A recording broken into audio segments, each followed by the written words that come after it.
Good afternoon, everyone. Good afternoon, madam. Good afternoon. Ma'am, Bakshi sir is joining within 2 minutes, he said. I think he has joined. So, he has joined? Okay, ma'am, I just talked to him. So, I think it's already 1 minute to 3. So, we'll be joining just after, we'll be starting just after this 1 minute.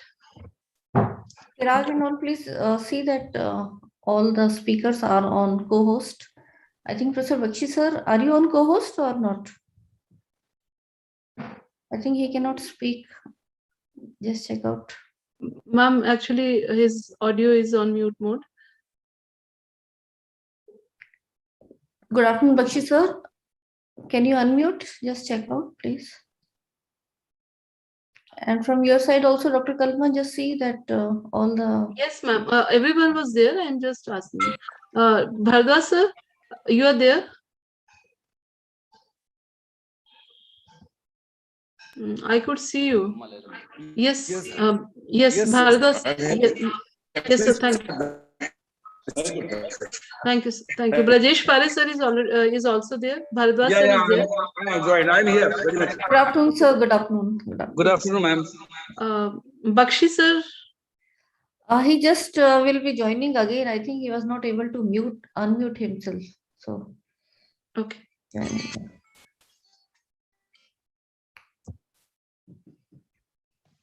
So we should wait for Bakshi sir, I think. Just 1 minute and then Yeah, we ma'am. can start.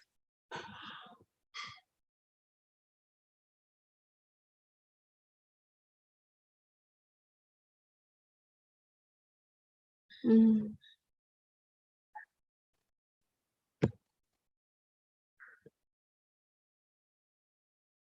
There's a message for participants also. I would just like to tell that today is the inaugural session and it's the first day. But I request all of you that from tomorrow onwards, we should join 5 minutes earlier so that we can start our all the sessions. As you know that it's an hectic schedule.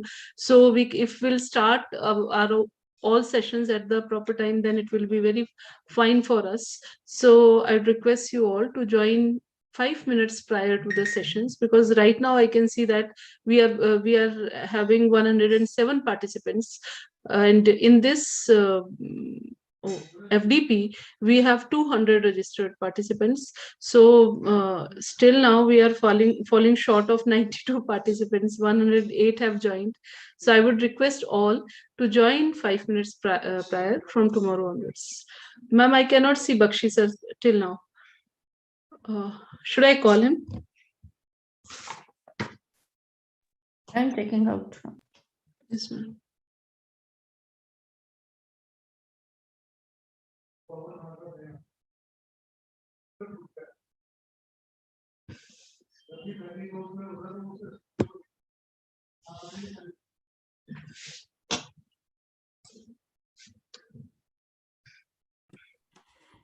Yes.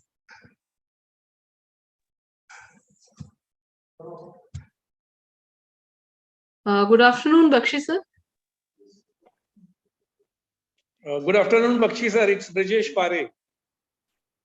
Sir, you are still on mute. No. Yes, good afternoon, everybody. Yes, sir. Now it is fine, sir. Now it is fine, sir. Okay. Sorry, there was some problem. Thank you, sir. We are officially now going to start this FDP inaugural session. So first of all, I welcome you all. Bhargava sir, are you there? Yeah, I am here, madam. Okay, sir. Okay, fine, sir. Okay, we are starting. I'm here, ma'am. Yeah. Yes, sir. Wait for a minute, sir.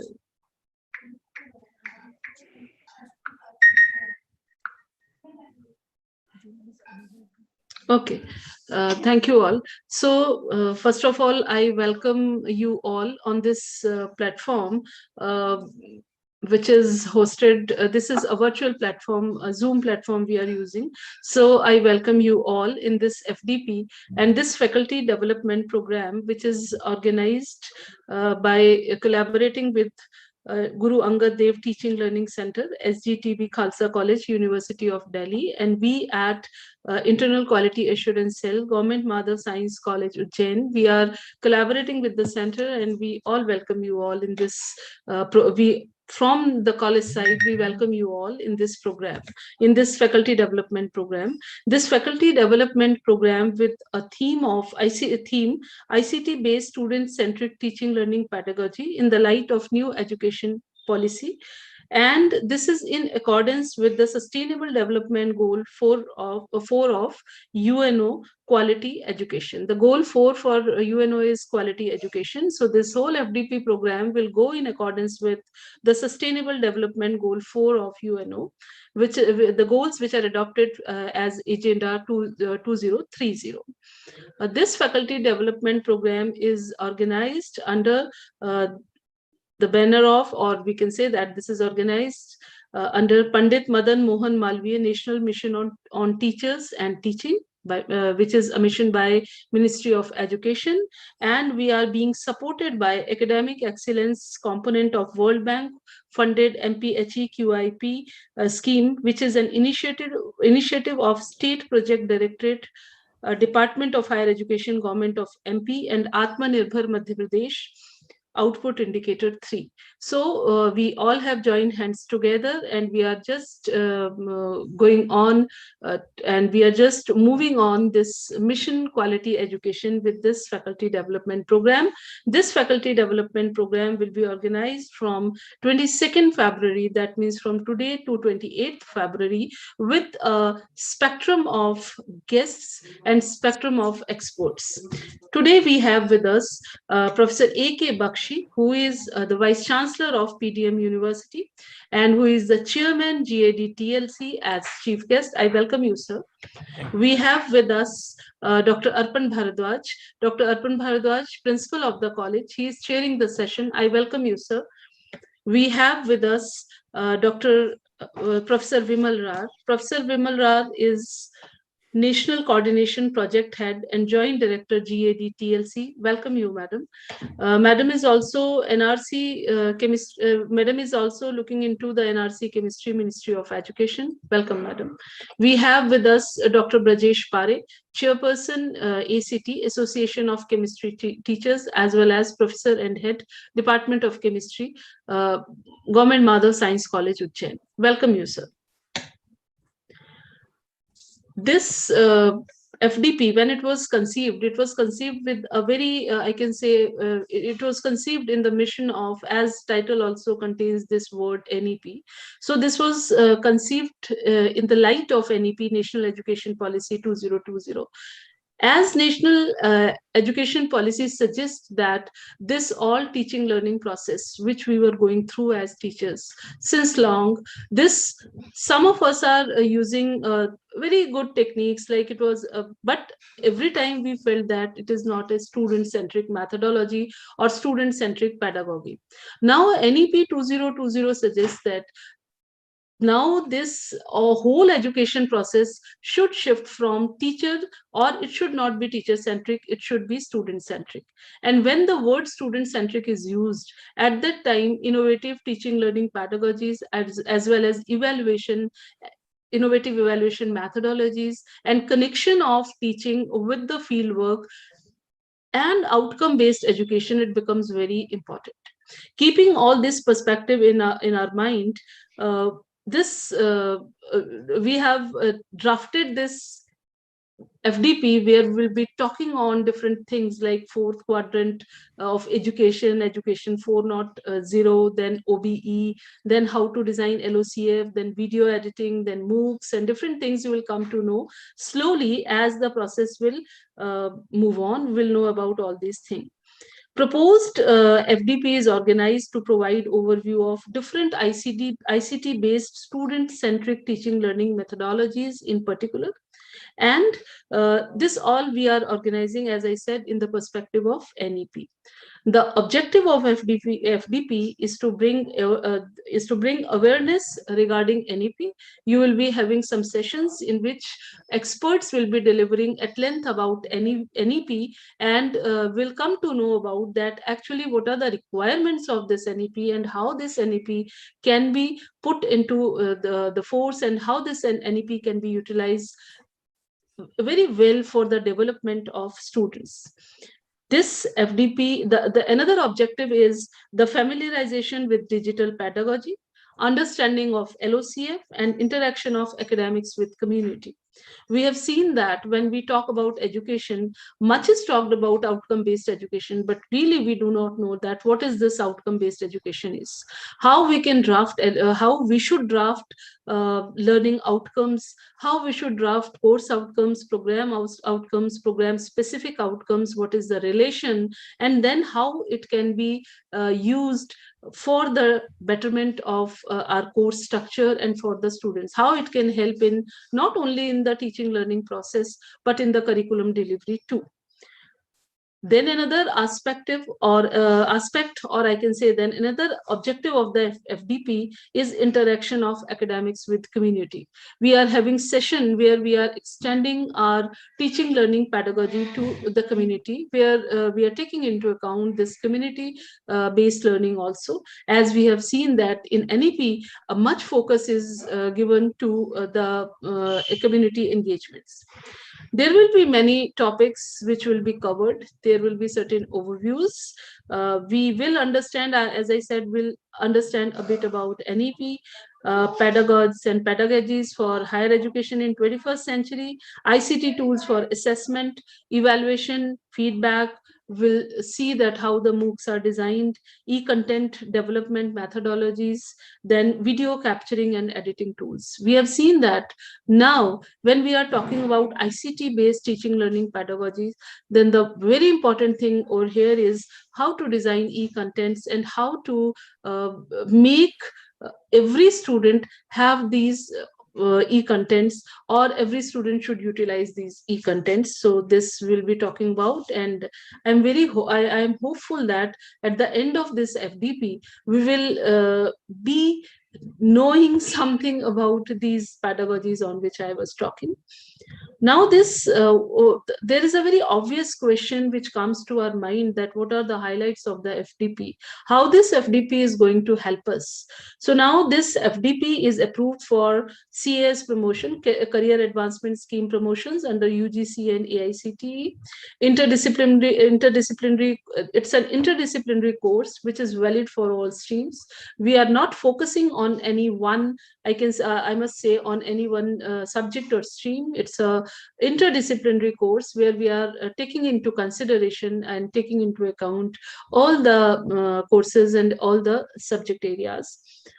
There are sessions which are the highlights of this FDP on technological know-how and teaching techniques to cater to all kinds of students. When we are talking about video tools, when we are making tools, or when we are talking about LOCF, and when we are talking about OBE, definitely we are talking about that how these advanced learners and slow learners can be catered through different types of teaching pedagogies, how we can ICT-based technologies, ICT-based methodologies, what we can do to enhance the learning levels of not only the slow learners or the weak learners, but even the learning levels of advanced levels can be enhanced, and they can be productively enhanced. Another very important access of this FDP is that after we complete this FDP, we will be able, at least we will be able to understand that what these Moocs are, and at least we will be able to understand some flavor of that how can these Moocs can be designed. As I told you, this FDP is organized in collaboration with Guru Angad Dev Teaching Learning Center. GAD-TLC is a leading center of Ministry of Education, Government of India, under Pandit Madan Mohan Malviya National Mission on Teachers and Teaching. Since 2016, it has trained more than 70,000 teachers in the area of e-learning, blended learning pedagogies, ICT tools, and educational technologies. The core team of GAD-TLC has expertise of developing more than 50 Moocs for the SWAYAM platform of Government of India, and e-content produced by GAD-TLC has been rated as one of the best in the quality at the national level. So we can see that how that we are in safe hands. During this FDP, will be guided by GAD-TLC, and they will be looking after all these things which I mentioned. We at Madhav Science College Ujjain, we are collaborating with Guru Angad Dev Teaching Learning Center. Government Madhav Science College Ujjain is right now, it's an A+ grade accredited college with CGPA of 3.48 in cycle 3, which is highest among the government colleges of Madhya Pradesh, and which is this CGPA of 3.48 and A+ grade, it puts us into the league of some good colleges of India also. We are affiliated to Vikram University Ujjain, and this college is established in 1969. College is a major beneficiary of RUSA, World Bank funded MPHEQIP scheme, apart from other major schemes of Department of Higher Education, Government of MP. I would just like to mention one or two good things. The college has developed many innovative teaching learning pedagogical tools, and the college is moving ahead with this teaching learning, ICT based teaching learning. We have advanced instrumentation labs. We have a very good ICT infrastructure.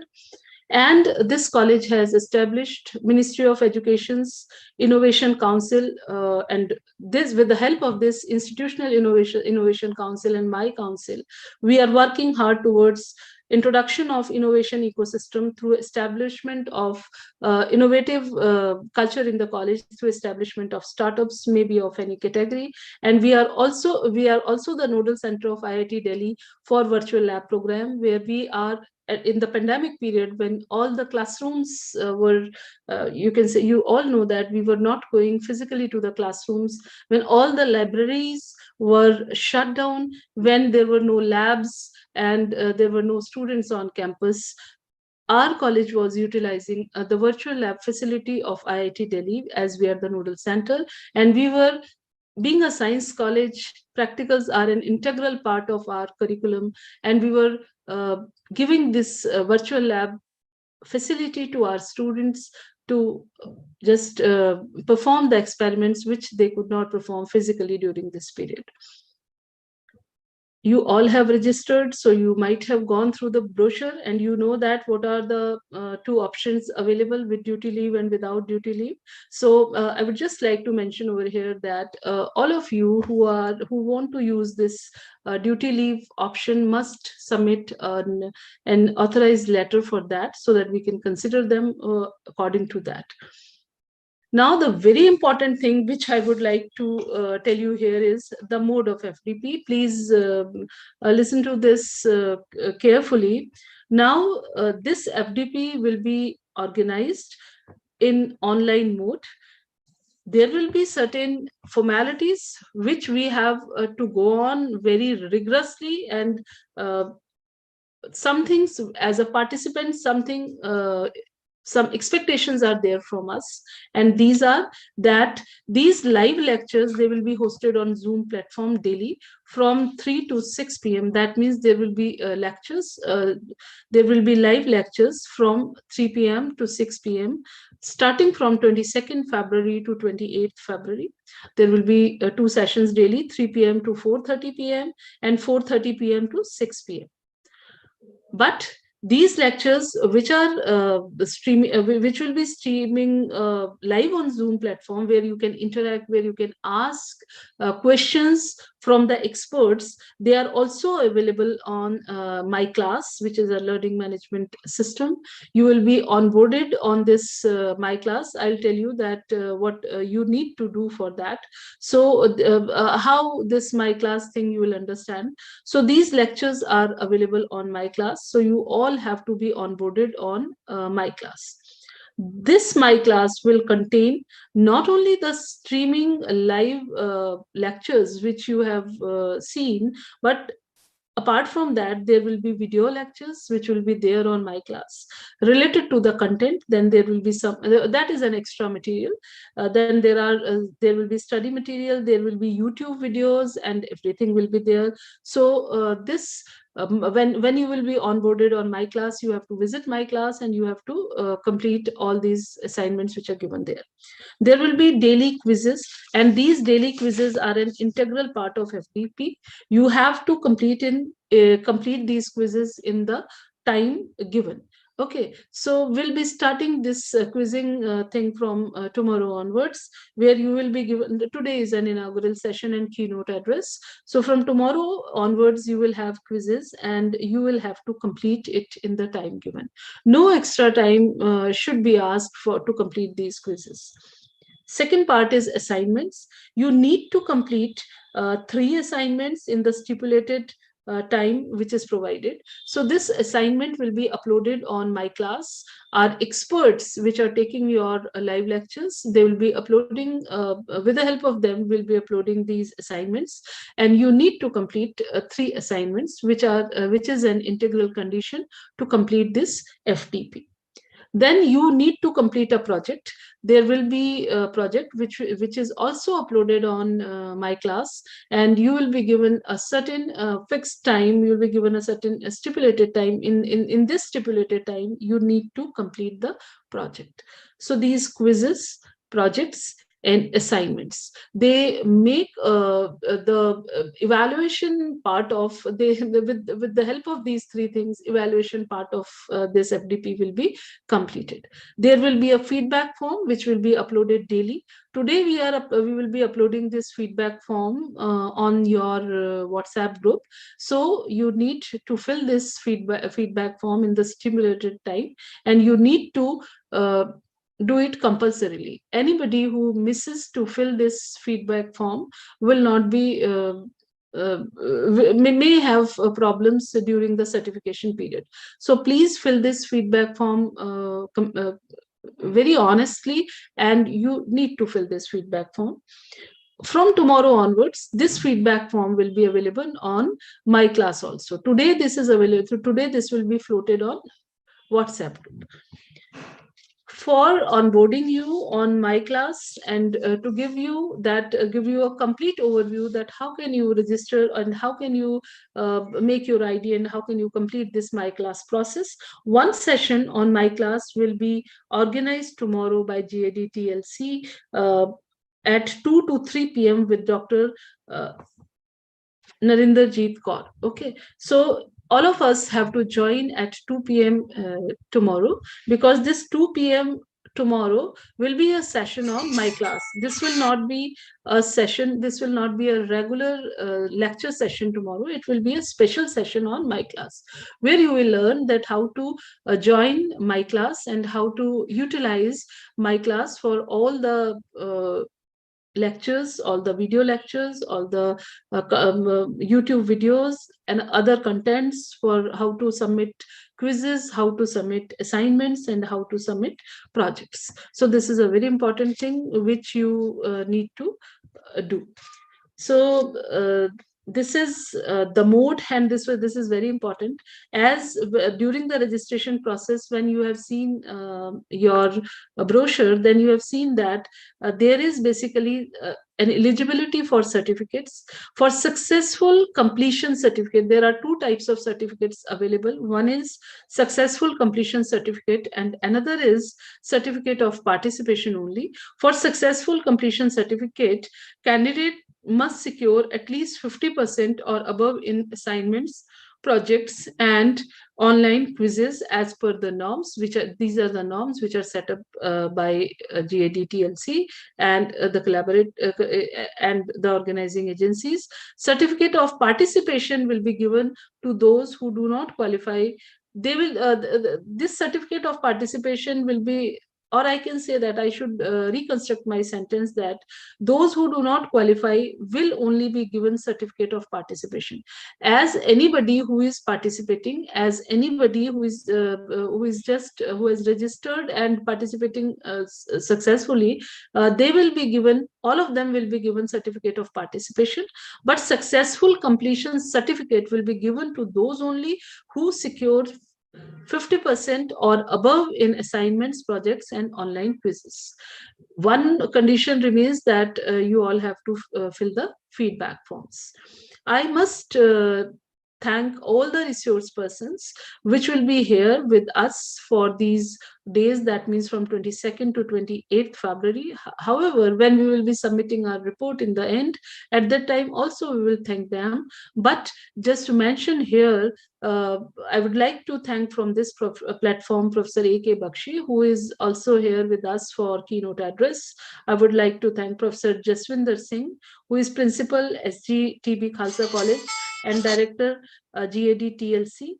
Professor Vimal Ral, who is I just mentioned, who is Coordinator NRC of Chemistry, Ministry of Education, Professor Department of Chemistry, SGTB Khalsa College, and National Coordinator, Project Head and Joint Director, GAD-TLC. I would like to thank Dr. Arpan Bharadwaj, Principal Government Madhav Science College, Ujjain. We will be having with us Dr. P. Malinga, who is Associate Professor and Head in Charge NITTTR Chennai. She'll be taking sessions with us. Dr. Rajesh Pari, he is also taking sessions with for us. Dr. Geeta S. Shetty, Associate Professor at St. Xavier's Institute of Education, Mumbai. She is also taking lectures. Dr. Chanchal Mehra, Associate Professor at NITTTR Bhopal. She is also taking lectures. Dr. Urmila Akar, Professor and Head, Education and Management, NITTTR Kolkata. Professor Smita A. Khajanchi, Associate Professor, Media Research and Development Center, NITTTR Bhopal. Then Dr. Arun Julka, Associate Professor, Maharaja Agrasen College, University of Delhi. Dr. S.S. Kedar, Professor and Head, DMRDE, NITTR Bhopal. And Professor B.S. Balaji, Associate Professor, School of Biotechnology, Jawaharlal Nehru University, Delhi. So these are the list of experts which will be available for different expert sessions from 22nd to 28th February with us. And they will be taking different sessions with us. Sessions, I already told you that there will be a session from 3 to 4:30 and 4:30 p.m. to 6 p.m. So thank you very much. This was only the overview of the FDP. Now I would like to request Principal of Government Madhav Science College, Dr. Arpan Bharadwaj, to deliver welcome address. Sir, you are most welcome. Thank you, Dr. Kalpana Singh. It's really very pleasant to see you on this platform. Before I start saying something, I must mention that you are working in very difficult conditions. So first of all, I thank Dr. Kalpana Singh, as most of the participants must not be knowing. But as I know, and being principal of the college and chairman of internal quality assurance cell of the college, I feel gratitude. I express gratitude towards you, ma'am, because this is wonderful to see organizing these things in such a difficult condition you are doing. So I welcome and thank Dr. Kalpana Singh first, and then I will be very happy to say that and Dr. Vimal Ra is sharing their knowledge and their expertise with us, and they have very kindly given permission to run this FDP, Faculty Development Program. And as we all know that this is really a matter of debate, that whether a teacher is made or born. So there is a debate on this, and some people say that the teacher is born. Most of the people agree on this fact that the teacher is born. But now with the intervention of technology, we have to say that maybe that the teachers are born. But if they do not update themselves, if they do not move with the technology, if they do not march with the time, they may not prove to be a very good teacher. In this reference, I would like to read quote of a great poet of India, Rabindranath Tagore. He said that a teacher can never truly teach unless he is still learning himself. So these kind of faculty development programs, they really give us a chance to learn so that we can remain a good quality teacher. Because quality of a teacher is basically quality of an institute. An institute is good if the teachers are good and if they are updated with the things. So in the next words, he says, Rabindranath Tagore says that a lamp can never light another lamp unless it continues to burn its own flame. The teacher who has come to the end of his subject, who has no living traffic with his knowledge, but merely repeats his lessons to his students, can only load their minds. He cannot quicken them. So we are not there to load minds of our students. We are there to ignite their minds. We are there to burn. We are there to do something which makes them a real scientist or real fellow or a real good citizen of the country. So a teacher is not there only to teach, but he has more responsibilities than teaching. And as I said, that most of the people say that the teacher is born. Therefore, only we have mission on teachers and teaching. We have missions on teaching and learning. We don't have training institutes for teachers. We do not train. We develop them. So in some sense, it is true that a teacher is born because we are developing a teacher. We are not training any teacher. So he is there, teaching is there in his soul, and he is there to ignite other minds, is there to enlighten lives and paths of other lives. But a teacher, if he doesn't update himself, if he doesn't march with the time, if he doesn't learn new technology in this age, he cannot prove to be a good teacher. So this kind of faculty development program, where we have more than almost 200 registrations, is enough to prove that the teachers are ready to develop themselves, and this makes them a really good teacher. So I welcome you all who are here, all the registered teachers, faculty members, and research scholars who want to make their career in teaching line. I welcome you all because you have an instinct to develop yourself. You have a wish to develop yourself.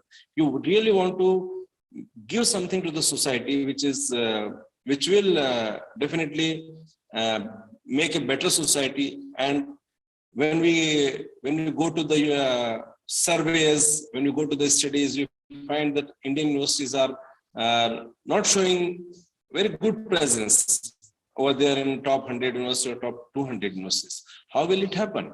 It will happen only through improvement of the quality of teachers, because a teacher can only guide a student to do better. And this kind of faculty development program, when especially in this pandemic time, when people are not ready to move out, and even they are given a chance in this condition, they are given a chance to improve their quality. So it's really a great step towards betterment of the society. I congratulate Dr. Rajesh Pari on the occasion. He is head of the Department of Chemistry. I congratulate Dr. Jeevan Singh Solanki, he is head of the Department of Chemistry, and all the faculty members of the Mathematical Science College who have given their enormous time, their enormous energy to make this successful. Everyone was trying to contribute something. So I thank all of them who are working day and night here with Dr. Chalpana Singh, especially. I just started my words with the expression of my gratitude towards her, and all the faculty members of the Science College, and all friends and family. They are from the teaching family. So they are family members. All of them are, once again, I welcome them all. And I wish that in the coming 6 days, we will learn something which was otherwise impossible in this time. I hope we will continue this collaboration with the Pandit Madan Mohan Malvi Mission on Teachers and Training, and collaboration with the Khalsa College, Shri Guru Tegh Bahadur Khalsa College, New Delhi. So it's really very nice. It's something like dream is coming true now. So I will stop my words here only, and I wish a great success to the event. Thank you very much, Dr. Chalpana Singh and Professor Bakshi, Professor Rar, and everyone who is here. Thank you very much. Thank you, sir. Thank you very much. As you all know that the FDP is organized in collaboration with GAD-TLC. They are the guiding stars. They are just guiding us. So now I will, I request Professor Vimal Rar, who is the National Coordinator, Project Head and Joint Director, GAD-TLC, to please deliver a welcome address on behalf of GAD-TLC. Floor is all yours, madam. Thank you so much, Dr. Kalpana, for the kind words and giving the introduction to the entire FDP. Very respected Professor A.K. Bakshi, sir, Vice Chancellor, PDM University, Haryana, and Chairman of GAD-TLC. Very respected Dr. Bhardwaj, who is the principal of this institution, very prestigious one, Government Madhav Science College, Ujjain. Very respected Professor Rajesh Pari, Professor and Head Department of Chemistry from this esteemed institution. My very dear colleague, Dr. Kalpana, all other organizing committee members from this institution, and above all my dear colleagues who have joined in this 1 week FDP on a very, very important theme, and we will be taking it ahead. Just let me share the screen. I welcome each one of you on behalf of Guru Angad Dev Teaching Learning Center. As many of you are aware, but it is my duty, and we start by spreading our centers, what we have already contributed in the education system, and we wish to do so that you also can collaborate with us. Guru Angad Dev Teaching Learning Center is a center of Ministry of Education, Government of India, under the prestigious Pandit Madan Mohan Malviya National Mission on Teachers and Teaching. Situated at my own prestigious institution, Shri Guru Tegh Bahadur Khalsa College at University of Delhi, I welcome you on behalf of my governing body and from University of Delhi. The center has been named in the honor of Guru Angad Dev Ji, and we are seeking blessings from both Bharat Ratna Pandit Madan Mohan Malviya Ji, under whose name the scheme has been centrally named, and Guru Angad Dev Ji, who was chosen none other than Guru Nanak Dev Ji to take his preachings to the world. We have state-of-art facilities in terms of providing teachers a platform where we can work with evolving and developing them, as rightly said by Principal Sir, developing them into holistic teachers, I will say, who are ready to mold our students into meeting the challenges of the 21st century. And there comes everything, whether it is the upgradation of their subject-specific knowledge, or the newer pedagogies, or the newer technologies and the various tools. The center was inaugurated on 1st July 2016 by the then Honorable HRD Minister Smriti Zubin Irani ji. Few words of the inaugural of the center.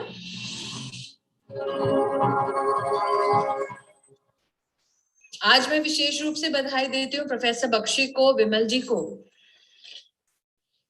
जिन्होंने बहुत मेहनत करके इस centre को जीवित रूप में आपके सामने प्रस्तुत किया।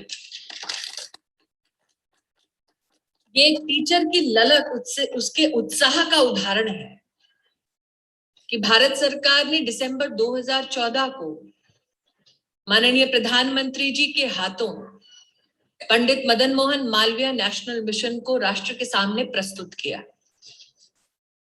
लेकिन उसमें हमने एक शर्त रखी कि जो भी इस प्रोजेक्ट से जुड़े वो स्वयं एक अनोखा टीचिंग लर्निंग का प्रस्ताव लेकर आए, और उस प्रस्ताव में जो अनोखा हो अथवा वो प्रस्ताव अगर शिक्षकों के माध्यम से आए तो विशेष रूप से हमारा सहयोग ऐसे प्रोत्साहित शिक्षकों को जो दूरगामी परिणाम देख सकते हैं, ऐसे शिक्षकों को समर्थन करने का हमारा प्रयास रहेगा। So thanks to the entire Ministry of Education and the officials there, since 2016, we have been getting immense support. And at GAD-TLC, we have eminent academicians guiding us to take these initiatives further. Headed by Professor A.K. Bakshi as chairman, we have other eminent academician, and I especially welcome you on behalf of Professor Jaswinder Singh, who will also join in one of the sessions with you. And myself and Professor Jaswinder Singh, we are the executive heads. And since then, we have been working on empowerment of teachers in terms of various digital resources which are required, or the workshops, faculty development programs, faculty induction programs, to name a few. And mainly the focus had been till 2020 on ICT in the blended approaches, the pedagogies and the tools, because our team has worked at national level, and we realized that the teachers who may be knowing their subject, but then they lack the pedagogy and the digital skills, which in the last 2 years, I think everyone has realized more than earlier. But then we were the first college to get this scheme when the scheme was not open to any college, not even to the state universities. And I'm so thankful to Ministry of Education for giving us this big opportunity.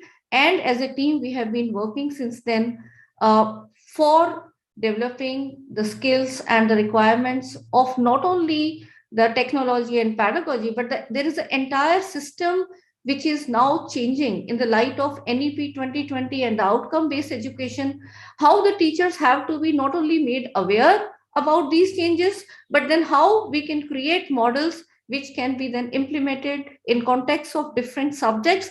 And not only in context of different subjects, we have to evolve the model where we have also looking at multicultural and multi-regional requirements of our rich and diverse country, India.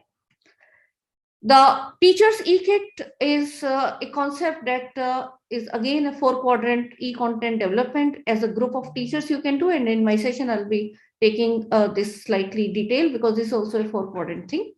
And as I tell you that where this all started, GAD-TLC, when we worked in EPG Pathshala project, and almost more than 2,000 teachers across the country, they joined hands with us, and we realized that teachers were lacking in many digital skills, no fault of theirs, because they were not born in the era, and the technology keeps on changing every day. So these 6 subjects, the 89 courses, are all now available. This is something which in the last 2 years, we realized that this has been a good contribution where our fellow colleagues are using in their own classroom context, not only these 6 subjects, but at UGC level, this project was started for 77 subjects, and almost more than around 20,000 modules are available on the inflimnet.ac.in. And out of these 20,000 modules, around 3,500 modules in this project itself has been contributed by our center. We've also developed Moocs, more than 50, out of which 42 for EPG Pathshala project, and the quality of content has been rated amongst the top in the country. And I'm thankful my entire team of senior PIs and co-PIs, and also my junior technical team and all the fellow colleagues who have contributed to make this now thing which has created us a model that, okay, how the e-content can be formed, which can actually look up into how the gaps in the education system can be filled up, and we can take the blended model in a way where these materials are supporting, but then all will be required to have a holistic view. So, and we have been working into some of the community outreach program also through the digital content, like this Moocs on Indian Cancer Society can be accessed by anyone and everyone. Also on biosafety aspect of GE plants, we've also developed some training videos for Delhi Police, and also help in technical production of various other ARPIT courses from other universities like JNU, Jammu, Mizoram, GNDU, to name a few. And we are open to any collaboration. Now, if any of our colleagues are thinking that they want to prepare their MOOC, but they are not having the technical know-how, we can support that in that particular form. And since 2016, we have been going nooks and corners in the country and giving, sharing our know-how at the ground level and motivating teachers. And I'm also happy to share that our team has contributed in designing the faculty induction program, and I'm thankful to Ministry of Education for putting my college name on this very historical document. This is now mandatory, because prior to this, orientation courses which used to happen, it was just like any speaker is called, and depending upon their expertise, it was delivered. I'm not commenting on the quality of those programs, but then there was no uniformity in terms of how every batch will be coming out. So these are the 12 modules which have been designed, around which there is a holistic approach for developing, and that is what is the faculty induction program. And based on this, now even UGC HRDCs are rolling out a faculty induction program, slightly different, but all Pandit Madan Mohan Malviya Nation Mission on Teachers and Teaching Centers are doing faculty induction program under this broad content framework. And since Corona came, then we realized that how technology, which we have been using in our training programs, faculty empowerment programs. To be more precise, teachers were not willing to learn in online mode, and that's where I think Corona has done wonders to education system, that as teachers we have now started accepting that yes, this is something which is empowering us. And the moment this is done, I think this opens so many avenues, like sitting all in our own places, we are able to collaborate and take this FDP further. And this is a new way, I think, especially it is again, there are many debates going whether it should be purely online or purely offline. For student community, there has to be a blended approach. But for teachers training and these faculty development programs, I think when we have serious learners like you, the online faculty development programs are really doing wonders in terms of how we can share our expertise to each other and try to learn from each other. And we have been doing various programs under GAD-TLC, and we also have National Resource Center of Chemistry for ARPIT programs. And here also, since 2018, we have been conducting various ARPIT programs, and starting from 75 NRCs, now there were 42 NRCs. And I'm happy to share that in last year results, out of 42 courses, our chemistry content has been rated in the #1 rating in terms of the number of enrollments and successful candidates and how many they appeared. So here we come on a very nice collaborative theme, and thanks Professor Rajesh Pari and Dr. Kalpana, and especially Professor A.K. Bakshi sir, who entirely guided how we should design this program. And in association with Government Madhav Science College, Ujjain, we are now having this faculty development program on ICT-based student-centric teaching, learning, pedagogy in the light of new education policy in accordance with Sustainable Development Goal 4.0 of UN Quality Education. I think the theme itself is saying everything. So I'm sure there will be sessions which will be deliberating on different aspects of this. And I'm thankful to all the resource persons who will be contributing and sharing their rich knowledge to take all of us, and so that we can prepare around this theme, that how in our classrooms we can be implementing the very aspirational new education policy, along with keeping in mind that the sustainable development and how the quality aspect can be. And not leaving a very important thing I will say is, in holistic development, the values and the ethics we are inculcating in our learners. So technology will just empower us, and we have to move towards environment in our classroom where we are able to have holistic development of students. And with these words, I again welcome each one of you for giving your time to us in this FDP. I'm sure we will be doing justice to what time you will be contributing. And Dr. Kalpana has already told you many requirements, and we will be taking it further. So thank you, everyone. And over to you, Dr. Kalpana. Thank you very much, Madam, for giving us an insight of your prestigious Center for Teachers and Teaching. This is really a great job which you are doing. That I remember that when we joined as teachers in this higher education, there was nothing available for us. This type of only there were orientations and refresher courses which we used to do once in a while. We just went and had our courses. But now this type of technologies which are being taught with the help of this type of centers, they are really great, and these are developing our teachers like other professionals. We believe that a doctor should be trained, an engineer should be trained, but we never believe that a teacher should be trained. So now it's a great thing that we are moving ahead with the centers like you, and you are focusing your energy on teaching us. Thank you very much, Madam. Now I invite Dr. Rajesh Pari, who is Professor and Head, Department of Chemistry, Government Madhav Science College, Ujjain, as well Chairperson of Association of Chemistry Teachers. Pari sir, floor is all yours. Yes, thank you. And good afternoon to to all of you, and it's really a great pleasure to have, I would say, a living legend. Sir, if you want, you can switch on your video, I think. So my video is. Video बंद है sir आपको. बंद है. Sorry.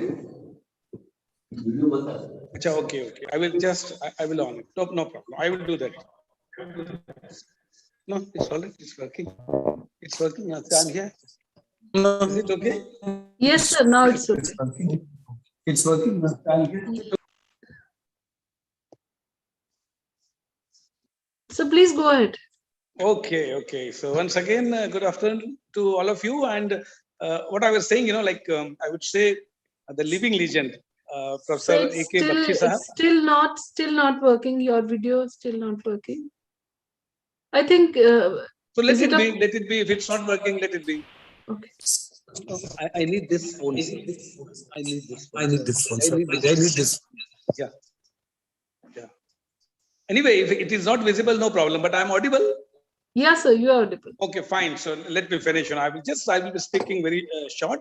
So, living legend, Professor Bakshi Sahab, Professor Vimal Raha, Honorable Principal of my college, Mother Science College, Professor Aravind Bharadwaj Sir, Dr. Kalpana Singh, Dr. Jeevan Solanki, all my colleagues from the department and from the college. It's a great pleasure and honor to be the part of this FDP program.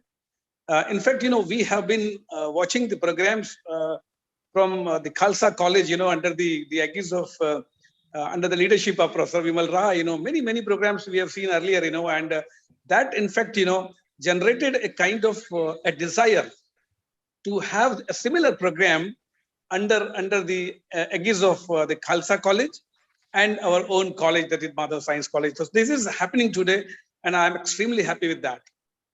So once again, I welcome all the participants, especially from different colleges across India, and all of our Professor Bakshi and Vimal Raha. The title, that when we were thinking of it, what we should have it, so the student-centered learning, and that is also known as the learner-centered education. And this, this broadly encompasses the various methods of teaching that shift the focus of instruction from teacher to the student. So that is something very important. We are into the 21st century, and everybody we are talking every time we are just talking about the 4 C's, the creativity, critical thinking, collaboration, and communication. But lot of things happening in terms of pedagogy. And this is my observation. I've been teaching for so many years now. But we teach a particular subject, we may be teaching chemistry or physics or something else, but at the same time, we are not very much into the this learning of pedagogy. We are not much aware of that. So I'm very thankful to Professor Bakshi and Professor Raha, those who have been doing such programs. Once again, I would say like this, the student-centered learning, has many advantages. It helps to see the learning from a different angle. And because of the student-centered learning and teaching, it helps. I mean, the learning and teaching becomes fun. It is very engaging and adapted to a student's need and interest. I mean, the whole focus, shifts from a teacher to the student. That is the most important stakeholder when it comes to teaching and learning. And it really many times helps to increase students' participation, encourage teamwork, and improve discipline. That is all we need in 21st century students. Student-centered pedagogy as an approach, if we say, although in this next, the 7 days, all the speakers, those who have been doing a lot of research into it will be deliberating upon that. But what I have understood, that this particular approach recognizes the individuality of each student. That is something very important. The student is, becomes the topmost focus. There are many methods, probably there is still, it doesn't, we are doing it. It doesn't mean, that we have been not practicing, these kind of things. We have been doing it, the project-based learning, internships, already we have been doing it. But I'm sure, more focus and more expertise will be come to the platform, and there will be a lot of learning in the next 7 days. Thank you very much. Once again, I welcome all the participants, and on my personal behalf, on behalf of my college, I am thankful to Professor Bakshi, Professor Vimal Raha, Kalpana Singh, Dr. Arpan Bharadwaj. Thank you very much once again. So nice of you. Thank you, sir. Thank you very much. Now the time has come for which we were waiting till the program started, and that is we were waiting to listen to Professor Bakshi. I would just, however, nobody which is present over here is unaware of the introduction of respected Professor Bakshi ji, but I would just like to read few lines about him. Professor Bakshi ji, A.K. Bakshi ji, is the founder, Vice Chancellor of PDM University. He was Executive Director of Tertiary Education Commission, TEC, Mauritius during October 13 to February 2015, which is a very prestigious thing. Prior to that, he was Vice Chancellor of UP Rajeshri Tandon Open University, Allahabad. Professor Bakshi held prestigious Sri Shankar Lal Chair of Chemistry in DU for more than 2 decades. He was the head of the Department of Chemistry in Delhi University. He is chairman GAD-TLC, Guru Angad Dev Teaching Learning Center, chairman of NRC Chemistry of MHRD. He is chairman National Science Digital Library NSDL project in chemistry of CSIR. He is the chairman of the Content Advisory Committee for Chemistry for Sakshat. We all know Sakshat.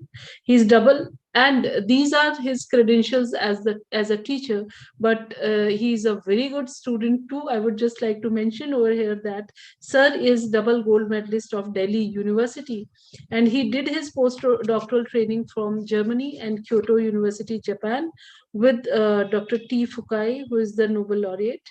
He has guided many students for PhD, and he has many research publications to his credit. He is recipient of many awards and medals. He has FNASC, JSPS, DART Fellowships, INSA Research Fellowship, UGC Career Awards to his credit. He has award of Indian Chemical Society too to his credit, and the journey still continues. We take inspiration from you, sir.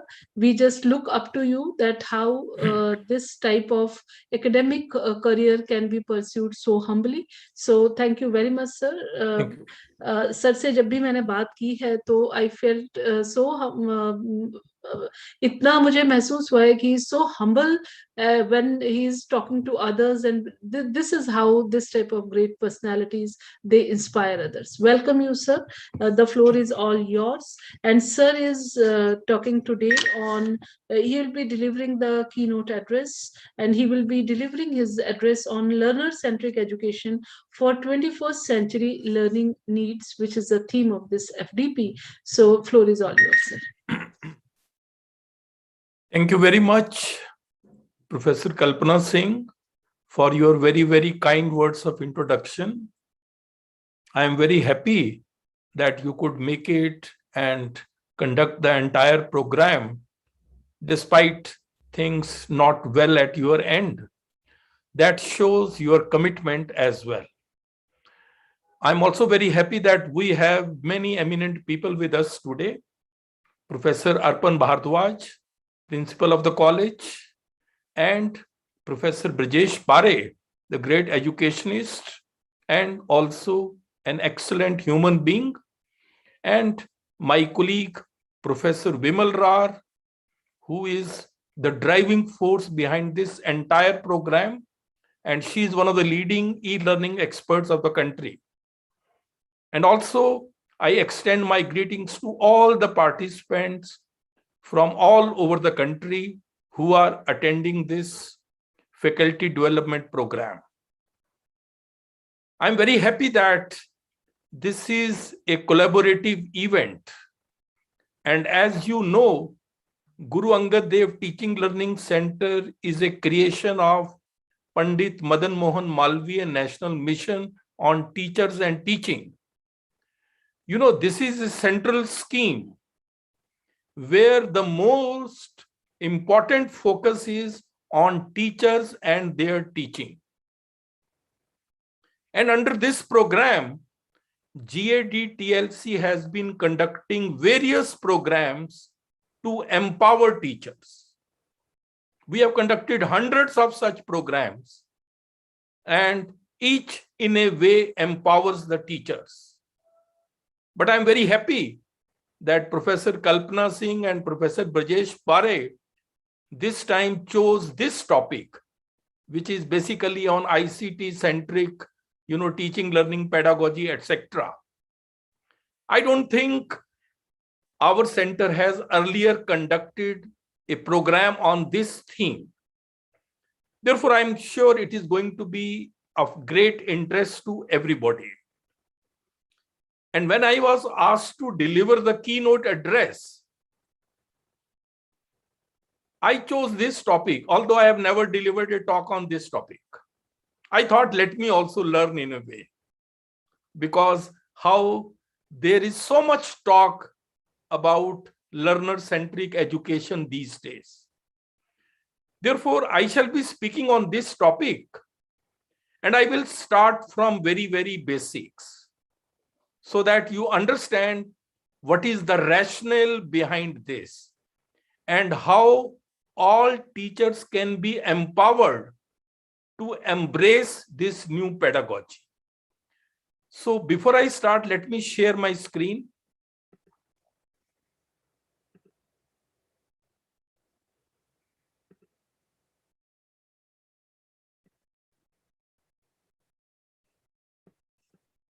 Madam, would you confirm, is my screen visible and am I audible? Yes, sir. Both, sir. Visible also, and you are very well audible, sir. Very well audible, sir. Please. Thank Yes, you, sir. sir. Thank you. So just be with me. The Yes, sir. title is Learner-Centric Education for 21st Century Learning Needs. There is so much coming in this title. Learner, then education, then 21st century learning needs, etc. And I have written below learnings from the ground. We will just start from very, very basics as to how this centric education is so important. First, I will let you know what I think is the main concept behind this talk. The basic thing in this talk is in comparison to teacher-centered learning. In teacher-centered learning, our concern is always, how can I improve my teaching? How can I become a better teacher? What teaching skills should I acquire?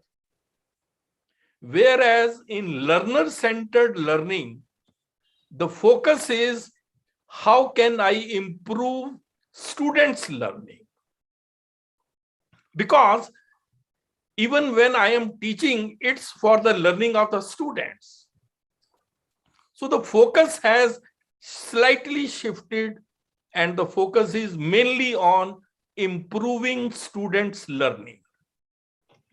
But then the question comes, we should know what all a student should learn. Only then we can improve students' learning.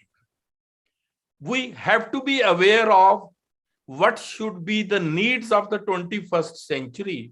Only then this methodology will work. So this is, in my opinion, the concept behind this talk. Because please remember, learning is not the product of teaching, never. Learning is always the product of activity of learners. You have to engage learners. Then you will never forget. So this simple thing, you have to keep it in mind while we talk about learner-centric education as to how to engage learners. The focus of learner-centered teaching should be on what the student is learning, how the student is learning, what are the conditions under which the student is learning, whether the student is able to retain and apply the learning, and also how the current learning positions the student for future learning. So all these are very, very pertinent questions which should come to our mind. And we will try to see how we can think. So this is, in my opinion, the concept behind this theme of learner-centric education. But as I wrote in my title slide, I will start from learning from the ground. So I will start from the basics, and then we will come to the main point. Let's first talk about education versus learning. You know, learning means what? Learning basically means the acquisition of knowledge, skills, values, traits, etc. And how do you learn? Either through study or through experience or being taught. So that is how you learn. And there are three types of education. You all will agree. One is, of course, the formal education, which we offer in university, colleges, etc. Other is informal education, social interactions, traveling, meeting people, etc. And then is a non-formal education, like training programs or faculty development programs. For example, this program comes under non-formal education. But whatsoever may be the type of education, you are learning from each one of them. That is why we say learning is a continuous process from childhood onwards. And we call it lifelong learning. You know, Albert Einstein once said, intellectual growth commences at birth and ceases only at death. Learning is a journey, not a destination. And it's not only the learning that is important. What is also important is, what do you do with what you learn? And you should also know, why do you learn the things which you learn? These are all the questions from the student's perspective. That also we have to keep it in mind. And then there are three types of education. Then there are three types of human learning also.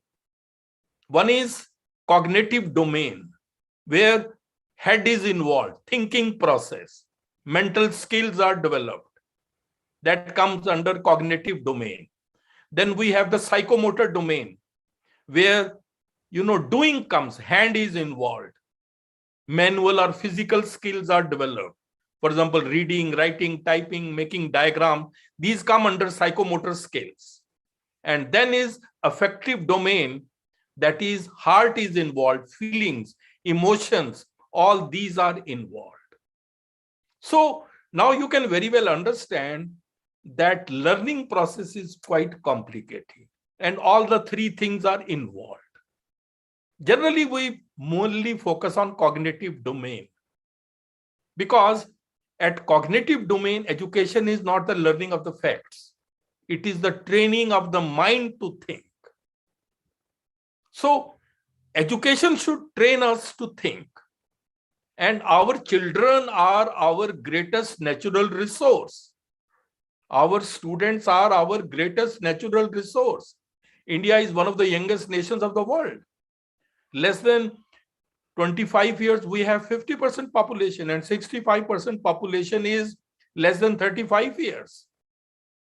So we have to ready our children for future. So we must, our children must be taught how to think and not what to think. Why I'm saying this? Because in one of my earlier slides, I said we have to improve students' learning. So this point becomes very relevant, that we teach our children how to think. We need to encourage inquisitiveness and out-of-box thinking from childhood. And the foundation for all this needs to be laid from childhood only, from school days onwards, through training of the mind to think. So this is one aspect. Second point which I want to come to is, we are living now in an information age. What are the challenges of the present information age? This is said, this is an age of uncertainty. There is a Future of the Jobs report published by the World Economic Forum, according to which 65% of the children entering primary school right now will be working in jobs that don't even exist right now. So you are not sure where your students will be employed. Then this is also an age of artificial intelligence. This is an age where the artificial intelligence will equal the intelligence of the students by the time they finish education. So if machines have the same intelligence as you, then why do I need you? That's a question mark. And the third is, this is also an age of massification of education. This is an age where more students over the next 30 years will graduate than since the beginning of the recorded history. So whatsoever few jobs will be left also, traditional jobs, there will be many takers. And that will make the competition very tough. So the challenge for a teacher in future is going to be how to teach the students to succeed in a future about which you know nothing. So this is another important point which we have to keep it in mind. Next point which I want to come to is 21st century learning needs. It is said the hallmark of an education system is that it should change with the changing times. So what are the needs of the present century? Let's look at that. It is now said that in the 21st century, if you want to be successful, you need two things. One is rigorous academic content. You should be very good in the subject, knowledge-wise. And second is the 21st century skills. And 21st century skills are what? These are the set of abilities which students must possess in order to succeed in this modern transforming world. These 21st century skills come under three headings. One is the learning skills, where we have four important skills about which Professor Pari also just mentioned, 4 C's: critical thinking, creativity, collaboration, and communication. Then we also need literacy skills: information literacy, media literacy, and technology literacy. And we also need life skills: flexibility, leadership, initiative, productivity, and social skills. You may ask the question, why suddenly these skills have become important? We are living in an information age. As I said and showed you earlier also, that machines cannot have these skills. You can't have a machine which is critically thinking. You can't have a machine with creativity. You can't have a machine with leadership quality. So those students who will have these skills, they will have an advantage over the others, as these are going to be the deciding factor for placement in this 21st century. So it's therefore we need to focus, and we cannot afford to ignore that. It is said that these are the 3 major missing soft skill amongst the generation. 37% of the generation lacks problem-solving skills, critical thinking, innovation, and creativity. 32% lack the ability to deal with the complexity and ambiguity. And 31% lack communication skills. So all these become very, very important. You should not only know the meaning of critical and creative thinking, you should be a critical and creative thinker. And that you cannot become overnight. You have to practice over a long period of time. For example, what is creative thinking? Creative thinking is the thinking we do when we generate ideas. And it's a practice. Critical thinking is the thinking we do when we judge ideas. And with practice, you can become a critical thinker. You will immediately come to know, oh, this is something wrong here, because you are able to judge something. So these need to be nurtured in our students, and that will become an important part of learning. Please remember, creativity comes from three main components. One is the expertise. You should have a vast knowledge. If you have no knowledge at all, you can never become a creative. That is why a person should be well read. Then you should have creative thinking skills, and then you should have the motivation. Motivation can be self-motivation. You want to work very hard, you have a passion. So all these things will make you creative. It's because of this reason that many leading companies in the world are hiring people without degrees. They don't bother about degrees. They look for skill sets. Google, Starbucks, EY, IBM, Apple, Bank of America. These are some of the examples.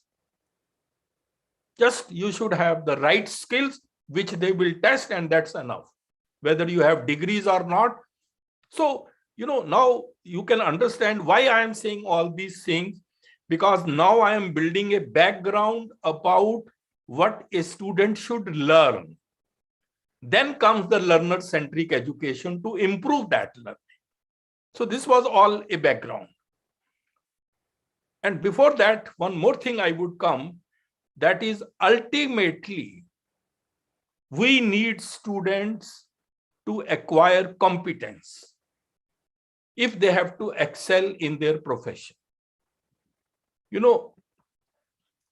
As I said now, quality education comes in the 21st century in these three ways: knowledge, 21st century skills, values, attitude, traits, disposition, all come under personality.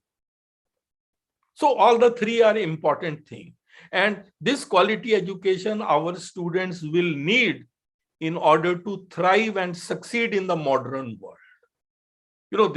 This slide gives you the summary of what a student needs.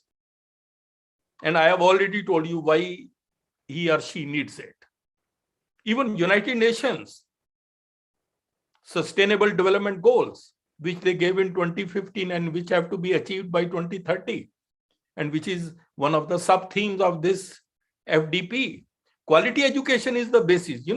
They gave 17 Sustainable Development Goals, and one of them is quality education. And quality education is considered to be the basis of sustainable development. And this is ensuring inclusive and equitable quality education and promote lifelong learning opportunities.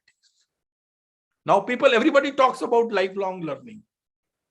In our times, once you have done MSc, we used to think our education is complete, our learning is complete. No. The way the things are changing, we have to be on our toes. We have to keep on learning. And that will only lead to sustainable development. Even there is a Future of Education and Skills Education Report 2030, which is published by OECD, Organization for Our Economic Cooperation and Development. Do you know what does this report say? This report says, this is what you need: knowledge, disciplinary knowledge, interdisciplinary knowledge, practical knowledge. Then skills. I have told you 21st century skills. Then attitudes and values.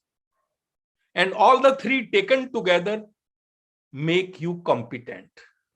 And then you can act and achieve anything. So put it in a simple form, it's like this. You need knowledge, you need skills, you need personality. And that will decide your competence. Unfortunately, in our education system, we do not focus on all the three components. That is why sometimes we are not successful.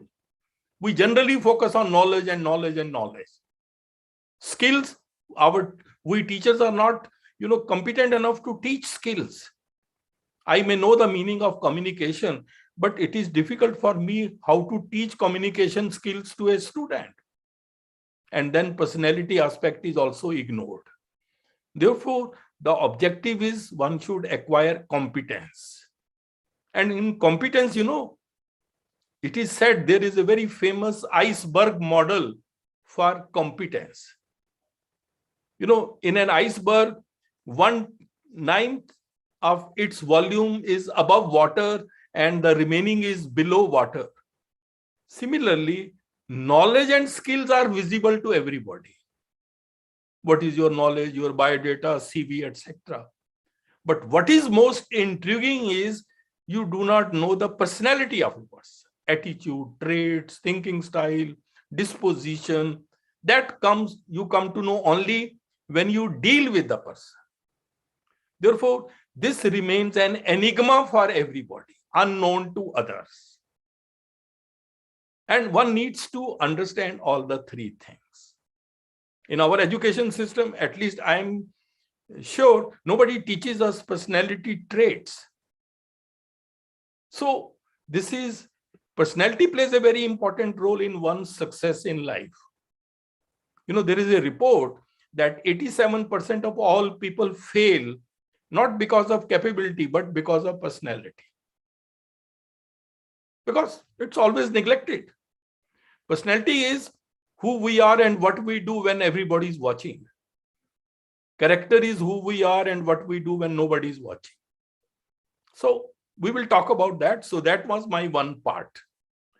Now, in the light of whatsoever I have said so far from the beginning, now let us examine the present education system in the country. And let's see to what extent it is teacher-centric, to what extent it is learner-centric, and then how to proceed further. In any education system, three things are very important. What do we teach? How do we teach? And how do we assess our students? So let's first look at what do we teach? We talk, but one thing, let me start at the very beginning. The biggest problem in our Indian education system is, this is my feeling, we have 21st century students, but we teach them generally 19th century content. Our courses architecture is 19th century, and our methods of teaching are generally of 20th century. So there is a mismatch. We have not changed with the changing times. Let's look at curriculum even. Curriculum means total learning experience in a formal sector. In our education system, you all agree we have very heavy syllabi. Even at school level, many outdated topics we still teach. The problem result is there is a gap between what is learned and what should be learned. And it is generally the teachers who decide what should be taught. So from that point, straightway it becomes teacher-centric. Then new education policy says curriculum should be very light syllabi, only core essentials, so that give more time for thinking. Knowledge is growing very, very fast, therefore syllabi should be modern. I know when I was a student, we were studying Dalton's theory, atomic structure, and still those things are taught. What's the relevance? All of them are easily available. You can, we are living in an information age. Anything you want to learn of history of science, you can immediately learn. So we have not changed. Knowledge, there was a time when knowledge was doubling in 150 years. Now the doubling time of the growth of knowledge has come to 73 days. So you can very well imagine how soon our knowledge is getting outdated. What we know in any discipline is merely a drop, and what we do not know is an ocean. So from curriculum point of view, we are not student-centric. Teachers can teach these subjects, therefore let us introduce them. That should be not the case. Second point is pedagogy. How do we teach our students at present? Generally, we still follow chalk and talk method. It is a teacher-centric approach. It presumes that all students learn in identical fashion, mainly a monologue method. Students are merely the passive listeners. It is slow and time-consuming. Many complex concepts you cannot explain on the board. You can't solve many problems in the class due to the paucity of time. And this method of our teaching, I have been teaching in higher education for such a long time. I joined teaching profession when I was just not even 21. Then I've been involved in the teaching of teachers and then school teachers, +2 when it was introduced. I was author of NCERT books and all that I have seen very closely. Focus is mainly on examination, rote learning and scoring high marks. That's the focus. But that does not improve students' learning. As I said in my first slide, aim should be to improve students' learning. No. They do rote learning, and once the time exams are over, they forget everything. Because rote learning is not sustainable learning.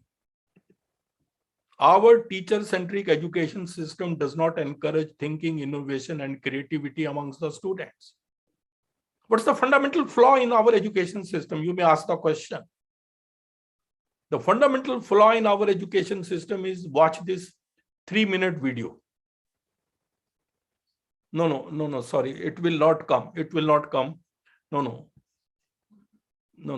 I think there is an audio problem, so I am skipping it. But what does this video says is 98% of the kids who enter kindergarten, this is a NASA report, 98% of the kids who enter kindergarten, they think different. But once they finish their education and at the age of 25, when they come out, 98% of them think alike. So our education system keeps on giving answers to the questions, doesn't make them think. So much so that it, totally curbs their thinking ability. And all start thinking alike. This is a serious drawback in our education system. So from where will you get creativity then? Without creativity, there can be no progress. And we would be forever repeating the same pattern. This is a very good slide. You need to be creative. As I said, you need 3 things earlier I mentioned. So once you are creative, then only you can become innovative. Then you can start an enterprise and you can become a successful entrepreneur. And creativity basically means what? Coming out with a new idea.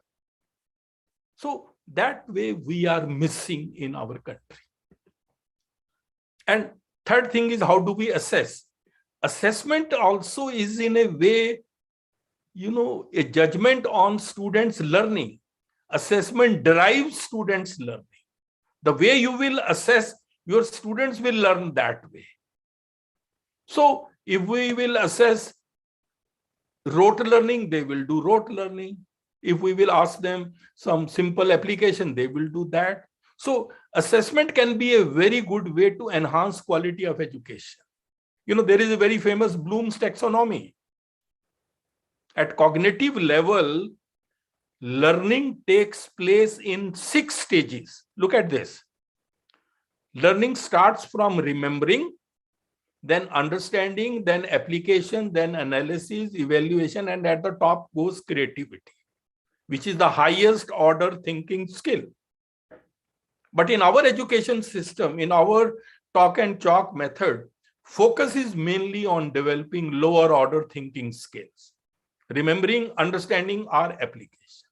That's why we are never able to cross that barriers and go to the creativity. So it's a serious drawback. And even our examination system also tests these 3 things. Remembering, that is the rote learning, understanding little bit concepts, of course you learn, then application. Beyond that, our even assessment system, our examination system does not assess. It's something very famous. Everybody is a genius, but if you judge a fish by its ability to climb a tree, it will live its whole life believing that it is stupid. We test everybody the same way. No learner, every learner is unique.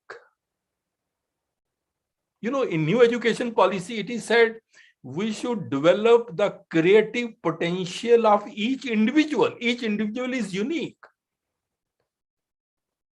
But here we test everybody on the same platform.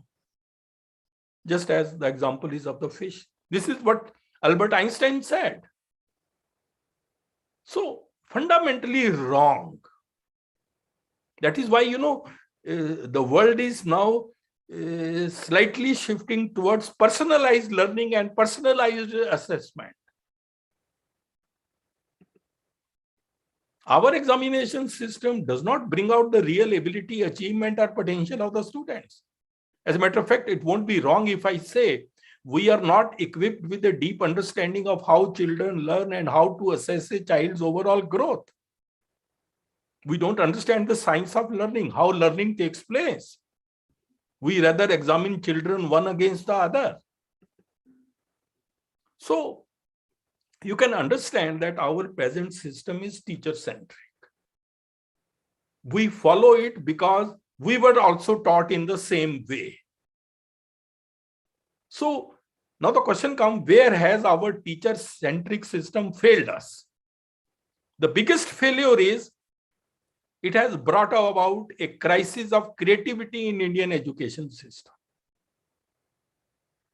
Look at the fact, no Indian scientist has been able to win a Nobel Prize after 1930, when C.V. Raman got it. And on 28th February, we celebrate National Science Day commemorating that discovery. He won the Nobel Prize in physics. But after that, no Indian scientist working in India has been able to get. These people got, they were non-resident Indians. Amartya Sen, although he is an Indian, but for decades he has been staying abroad. Abhijit Banerjee is an American citizen. So in such a big country, 90 years have passed, nobody has got a Nobel Prize, just one indicator. This shows somewhere something we lack in quality research, creativity. And please remember, Nobel Prize is not a lifetime achievement award. Nobel Prize for excellence in that level, you need these things. Enormous amount of creativity and open-mindedness you need, out-of-box thinking. This cannot come overnight. School education should start with this. Then we should have the willingness to collaborate. We sometimes work in isolation. Oh, don't tell anybody, he or she will also do the same question. And then, because when I was working in Germany and even in Japan with the Nobel laureate, whenever a new idea came, they called all the relevant people who could contribute and discussed it, so that the best could come out. So we lack that collaboration. Then perseverance and resilience is missing. We sometimes want immediate gains. That may not be possible. I think year before last, the person who got Nobel Prize in chemistry, I think he was 97-year-old. So all these qualities should be nurtured. This is also one aspect of students' learning. But we fail here also. So you can very well understand how, this is a food for thought for all of you. Not for all of us, I would say rather. This was my article which came in Times of India's Education Time, the creativity crisis in the Indian education system. And now with all this, we can understand there is a need of learner-centric education. Learner-centric, main idea behind learner-centric education is students learn best when engrossed in the topic, motivated to seek out new knowledge and skills, because they need them in order to solve the problems at hand. And all this is possible in this information age due to ICT. So this is the main idea. You give a problem to the student, let them find out what all they need, let them search, let them come to know what knowledge, skills they need, how, what relevance. They will ultimately solve the problem. So once this becomes an habit, they will be able to solve more and more problems, and they will provide innovative solutions to the problems. Because the main goal of learner-centric education is to produce students who are good critical thinkers, problem solvers, and creative thinkers. There is an explosion of information. Students need to make sense of it, not memorize it. That habit of memorization should be altogether given up. That needs to be given up. And then improve students' assessment and ownership of learning. They should own, yes, I have done it. Yes, I made efforts. Teachers should guide, but they should make efforts. And slowly, a time will come when they will become independent. They won't need even much guidance also. One thing you should note, learner-centric education does not imply one single method of teaching. Many methods are possible. Basically, the main idea is engaging the students. Let them do. Earlier there was a time when, when we were students, teacher used to be the source of knowledge. Books used to be the source of knowledge. Other day I was reading a report that people have stopped reading many books. They get everything information on Google and everywhere. So much. And now there are so many multiple sources of knowledge. So learner-centric education does not imply a single method of teaching. In our teaching also, wherever you do teaching, you need to follow an integrated approach. Problem is, I give you one example of chemistry. We teach chemistry in isolation. If I am a physical chemist, I will teach physical chemist as if nothing to do with inorganic or organic. That should not be the case. Science is a systematic study of reality. Different branches of science, physics, chemistry, biology, etc., they are part of that reality. This is a man-made compartmentalization. Otherwise, they are all linked. If we do not understand their linking, that is our blame. But otherwise, they are all part of one single reality. So we should not teach subjects in isolation, because this will later on help in interdisciplinary research. Look at major research breakthroughs. All are interdisciplinary in nature. These are the leading universities of the world, Harvard, Stanford, and Wharton. Look at how the students learn there. More focus on case studies, project-based and problem-based learning, and very little focus on lecture-based learning. In our country, we still focus on lecture-based learning. The teacher will have 16 lectures a week, whether no project-based learning, no. So, learning pattern has to change with the changing times. We are still that way quite backward, I would say. In traditional learning, what do? Look at this again. You are told what we need to know. Okay, student memorizes it. And then problem is assigned to illustrate how to use that, what you know. That's the traditional learning. But if it is a problem-based learning, a problem is assigned to you. You identify what you need in order to solve the problem. Gather the information, search, learn, and then apply that whatsoever you have learned to solve the problem. So this will give you a sense of achievement. Yes, I have done something on my own. And slowly from small problems, you can go to bigger and bigger problems. Project-based learning also moves in a similar way. There is a question which is presented to you. You research and gather information. Then you analyze the information.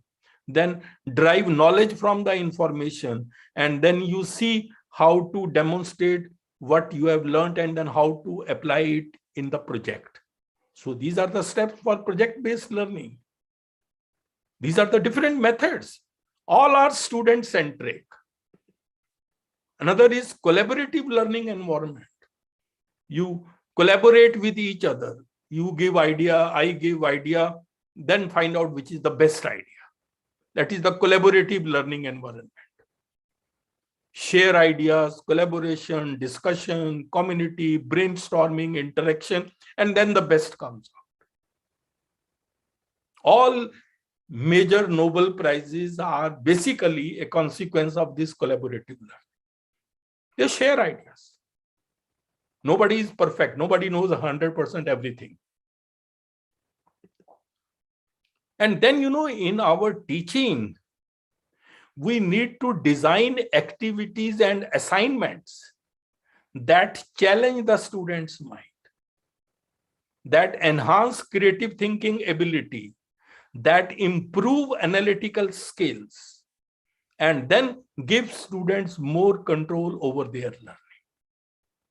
But you can very well imagine here the role of a teacher comes. They have to start in designing the activities.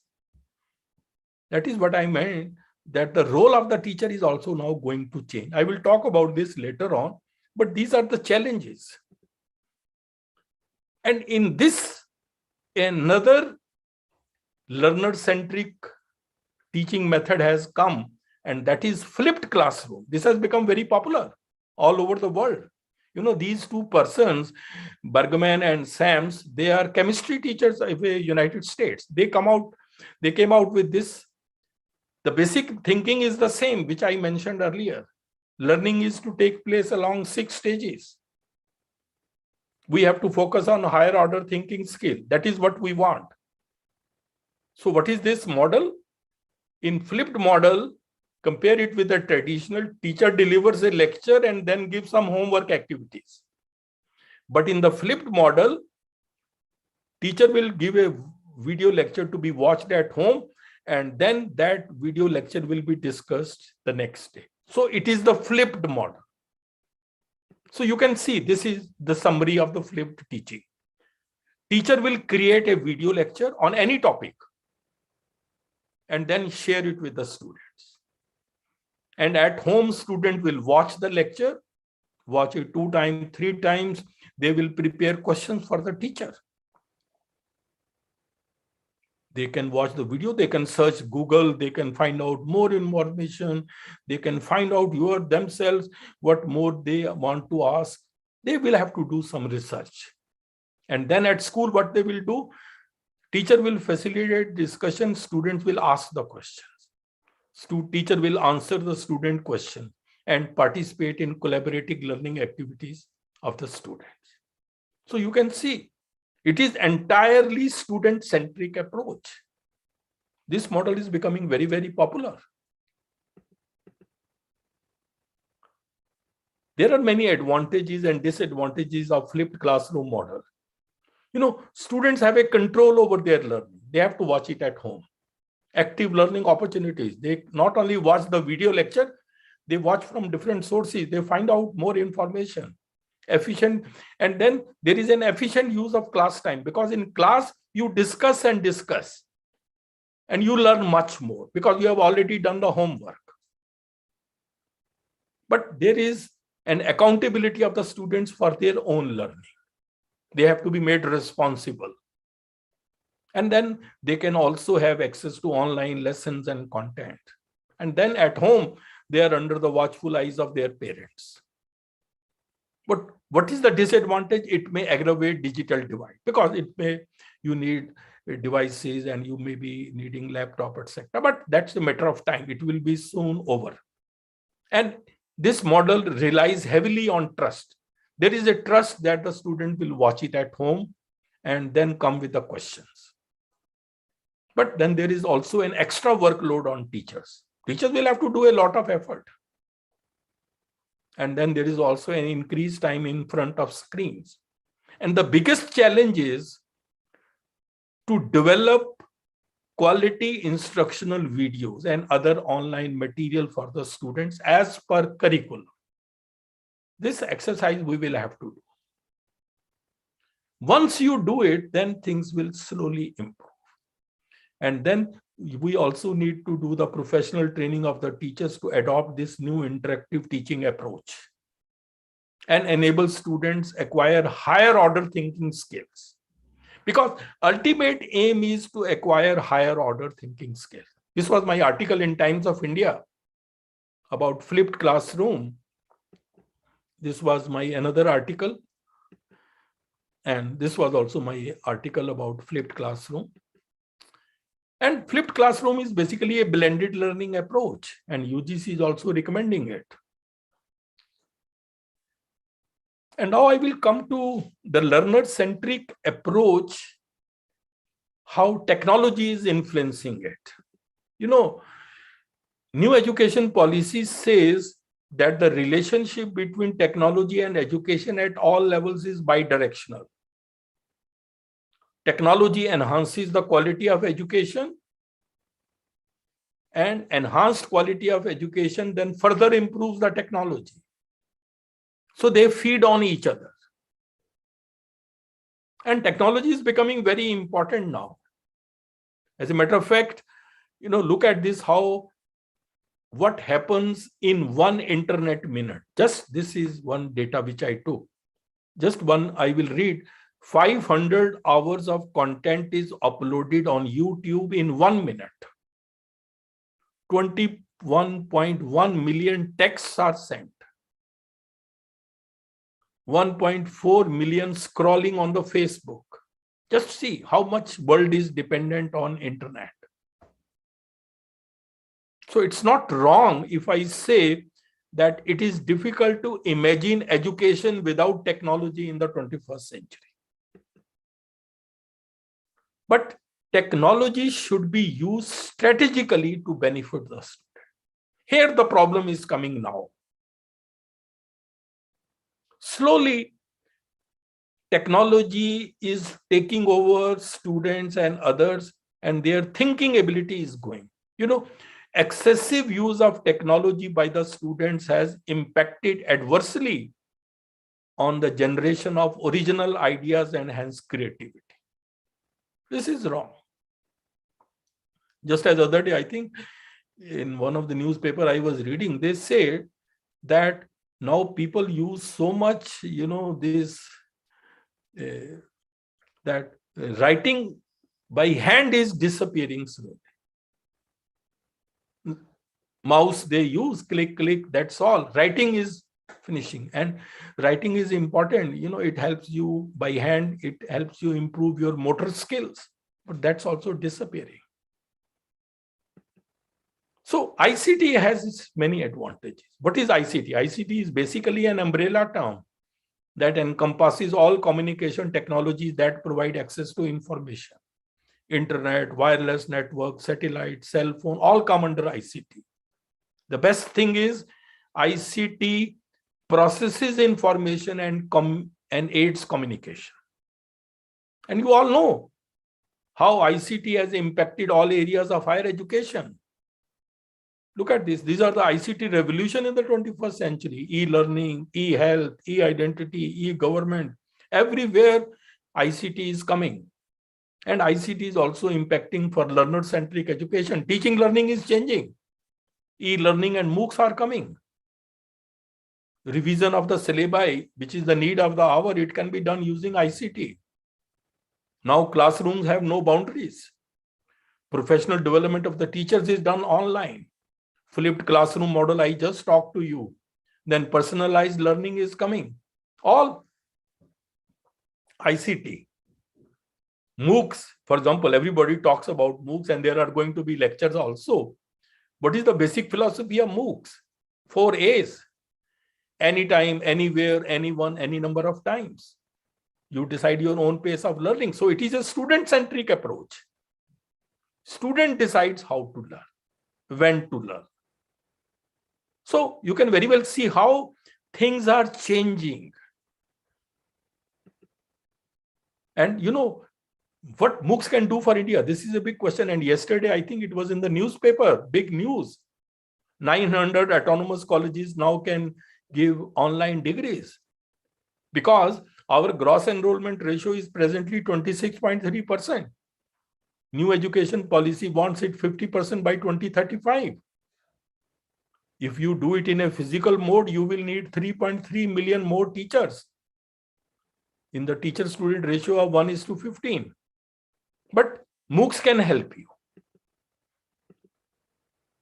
You know, Moocs have been made by the best people, best of the country addressing the rest.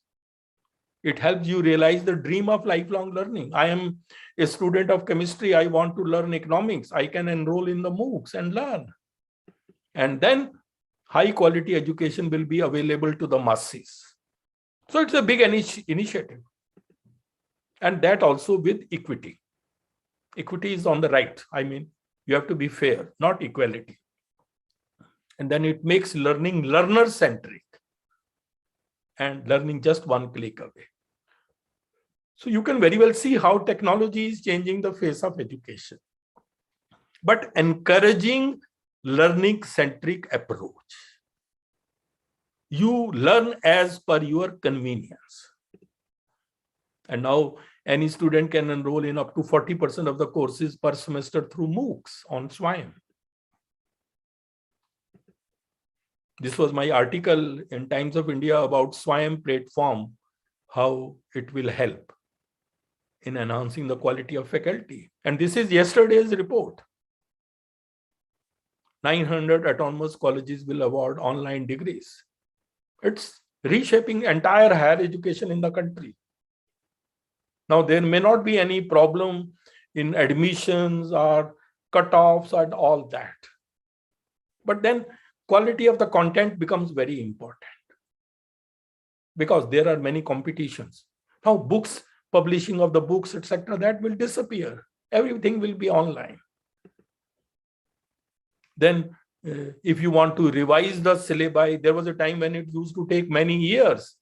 But now ICT can revise syllabi through email, discussion forum, video conferencing very quickly.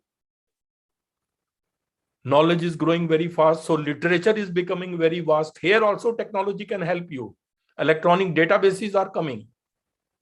As per your requirement, whenever you want, you can do the literature survey. Any database is like a telephone directory, having a search engine, you just find out. Assessment also, online examination has now started. Everybody knows that. But it has many advantages: immediate result, uniform marking, cost-effective, national testing agency has been created. All major exams are now conducted online. But setting the questions is your job. For example, this year, even admissions to central universities are going to take place through entrance test. But what type of questions you will set, here the teacher's role becomes very important. They must have the necessary academic skill to properly assess the students. Assessment process needs to be made more scientific to encourage multiple skills of the student. When I say multiple skills, lower order thinking skill and higher order thinking skill, both. Question in exams need to be on concepts, critical thinking, analytical thinking, and various ways of looking at the avenues of knowledge. Question should not be on speedy reproduction of information, just as we have in Kaun Banega Crorepati. That's just a speedy reproduction of information. It never tests critical thinking or analytical thinking. But please note down one thing more. Technology in education is a journey and not a destination. Technology is continuously changing. Many new technologies are now coming. Artificial intelligence, cloud computing, Internet of Things, virtual reality, augmented reality, all are coming. And with these pedagogies, from chalk and talk to e-learning to flipped classroom, we are now approaching personalized learning is going to come very soon. This will be a great thing. Why there is a need of personalized learning? What is the rationale? Because every learner is unique. Every learner has a different need, different comprehension rate, different learning capacity, different method of gauging information. And this you can find using learning analytics. Then gamification is now coming. Again, another approach.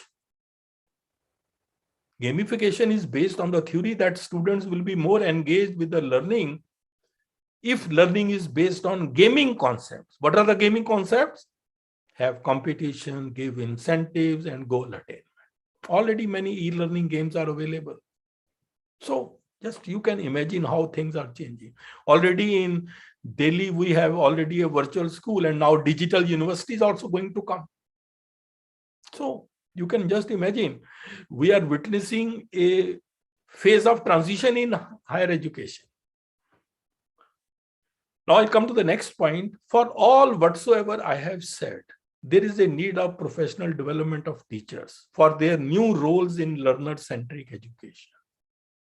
Because at micro level, it is the teacher who will help.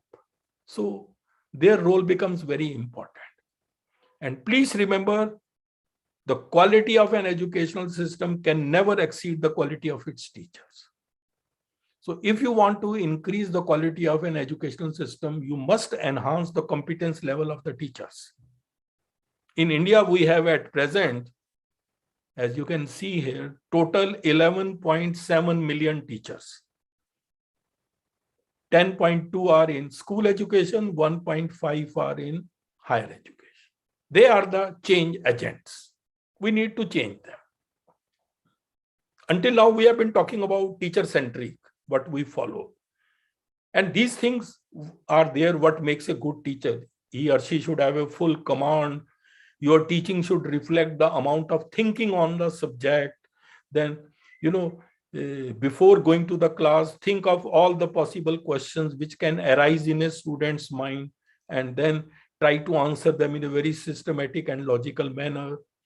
You should have the ability to come down to the level of the weakest student and take them along. Please remember, a teacher is not only for bright students. Then you should also have the ability to deliver a lecture in a very systematic and logical manner. Because the way you speak, that manifests the way you think. So how logical and systematic it is, that should be reflected in your lecture. And you should have effective communication skills and presentation skills. For example, I made this lecture for you. Now, it's not a ready-made lecture. Now, it is a thought process. How should I start? How should I link the things? How should I build? And how do I end the talk? This is my own thought process. You may come out with a still better thought process, but that is something which is very important. And then teachers should be willing to improve on the basis of the feedback of the students. As Professor Kalpana Singh was saying, feedback is being taken, it's good. For at least 30 to 40 years, I have always taken the feedback of my students. In my last class, or last 2-3 classes, I used to tell them that I have taken 35, 40 lectures. You give your feedback, what you liked the most, what you did not like, and give some suggestions. And you won't believe how meticulously they observe you, and they come out with very good ideas. A student may make any mistake, but a student will not make a mistake in identifying a good teacher. Never, it will never happen. So they are the, if they are dissatisfied, it means you are lacking somewhere. They can be a good source to improve your teaching skills. And then once you teach more and more, you also improve. It's a very good quote from Feynman that if you want to master something, teach it. The more you teach, the better you learn. Teaching is a powerful tool to learning. This was also a report which came. Why no one ever forgets a good teacher? Because that's so, because there are not too many of them around. And now, in this 21st century, roles of the teachers are also going to change. Now we need tech-savvy teachers in ICT skills. This is because tomorrow's students, If they are enrolled in Moocs, if they have some queries, who will answer? It is the teacher who has to answer. So teachers must learn how to manage virtual classroom and discussion forum. Teachers should also know how to engage students by learner-centric pedagogies. Teachers now have to become coaches and mentors rather than mere knowledge providers. And then you should also be proficient in the development of e-content and Moocs. Almost 2,000 Moocs have been uploaded on SWAYAM platform. Those have been written by the teachers only. If you are a great teacher and if you have good, excellent writing skills, you can also write Moocs. A teacher of the 21st century has to be adapter, leader, learner, communicator, risk taker, collaborator, and visionary. So we also need to work on the professional development of, and the change of mindset is required. I think this is very, very important. In the transformation of teacher, a change of mindset is required. From what I know is enough to I must learn more. That is the transformation which should come. Then teachers should become interdisciplinary in their thinking, upskilling and learning other subjects. This is also very important. Now coming almost to the end, I will come to this. What are the challenges in the implementation of learner-centric education in India? In my opinion, I just thought over this. We have teachers in the age group of say 25 to 60 years, representing different generations and perhaps different mindsets. Many of them are the product of the old system, which focused mainly on lower order thinking skills. There is a resistance on their part to change to a new system. So this, resistance or this being in a comfort zone can be a big impediment in improvement. Then most of the teachers are not tech savvy, not even ready to embrace new pedagogy. This is another challenge. Then for years, most of the teachers have been setting question paper testing lower order thinking skill. Sometimes I think they are not even competent enough to test higher order thinking skill because they have never done it. Then teachers need to create new materials also, new assignments, new activities to enable students to learn on their own. Again, the teacher's role is important. So teachers need to change their mindset through rigorous professional training, need to bring them out of the comfort zone. Being in the comfort zone can be a big problem in your growth. Life begins only at the end of your comfort zone. It's only after you have stepped out of your comfort zone that you begin to change, grow, and transform. So you must come out of your comfort zone. Very easy to say, but very difficult. Once you realize that the future of the country is in your hands, you are molding the lives of the young students, you will come out. And this is what I said, the hallmark of an education system is it should change with the changing times.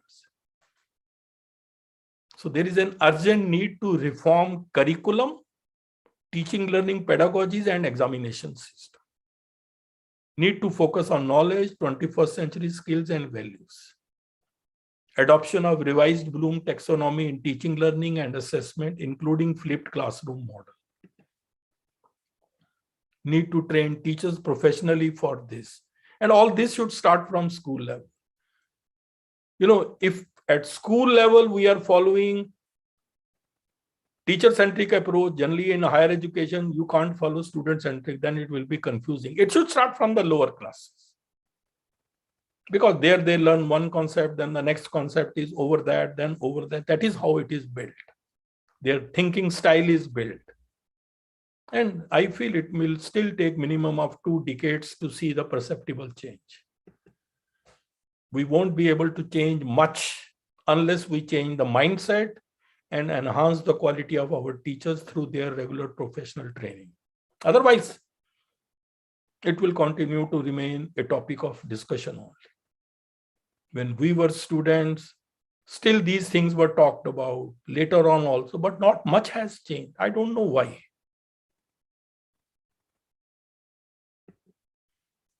And last point, this has nothing to do with teacher-centric, but I still mentioned about personality aspects.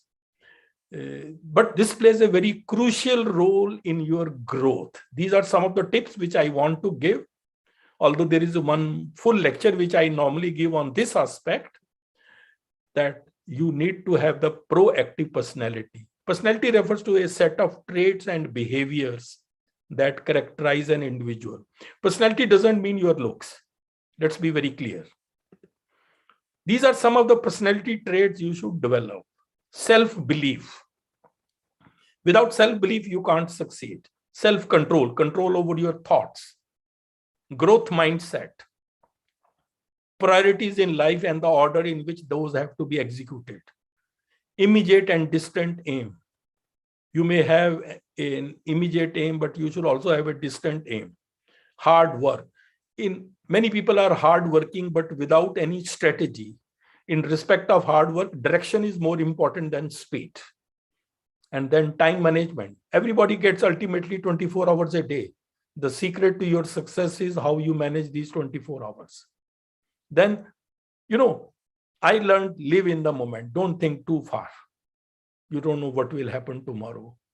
And then no arrogance. Let success not go into your head. कभी किसी चीज का घमंड आ जाए तो एक चक्कर शमशान घाट का लगा आना, तुमसे बेहतरीन लोग वहां राख बने पड़े. So everybody, ultimately, you are a dust and you will go to dust. So keep this thing in mind. Then you will never become arrogant. No worries also. Worry is a misuse of imagination. We suffer more in imagination than in reality. You should avoid that. Anger also, control it. Be positive and honest, and don't proclaim to the world that you are very positive and honest. Nobody bothers. Resilience and no fear of failure. Failure teaches you. Take it in that way. Failures, you should be taking it as a stepping stone. Your attitude towards failure determines your altitude after failure. So that's the best way. And then, build your own self-esteem. These are the steps to build your self-esteem. Know and love yourself. Celebrate every achievement, no matter how small. Set yourself manageable goals. Surround yourself with supportive and positive people. Always be true to your values and beliefs. Talk about yourself positively. Look after your body and mind, because this body is the place where you have to live for always. Know that you are doing the right thing is always the right thing. See challenges as an opportunity to learn. These are some of the steps. And then know that you become an inspiration to someone else. These are small steps, but then they enhance your self-esteem. And one more thing. That is, have a high opinion of yourself. Yes. Having a low opinion of yourself is not modesty, it is self-destruction. Holding your uniqueness in high regard is not egotism, it is a necessary precondition to happiness and success. Yes, have a high opinion about yourself. And all this will enhance your personal effectiveness. Personal effectiveness is, after all, making the most of what we have. Body language, active listening, goal setting, all these things enhance your personal effectiveness. While I was preparing, I just searched the habits of successful people in the world. These are the common ones. Strategic planning and deliverance. Laser sharp focus and determination. Then risk-taking ability. They are courageous. Then health and fitness. They take care of body. Then hard work and consistency. Never give up attitude. And they believe success is a product of daily habits, not of random activities. So, ladies and gentlemen, at the end, the whole thing boils down to challenge yourself. At the end of the day, your biggest competition is you only. You don't have the problem. You are the problem. स्वर्ग भी तू है, नरक भी तू है, इन दोनों का फर्क भी तू है। जिंदगी छोटी नहीं होती है, लोग जीना ही देरी से शुरू करते हैं। जब तक रास्ते समझ में आते हैं तब तक लौटने का वक्त हो जाता है। It's never too late to be what you might have been. Nothing can stop you once you have decided to grow. World will bow before you once you decide it. You know, this is one quote: challenges keep us fresh. There is a famous quote: a ship is safe in harbor, but that's not what ships are built for.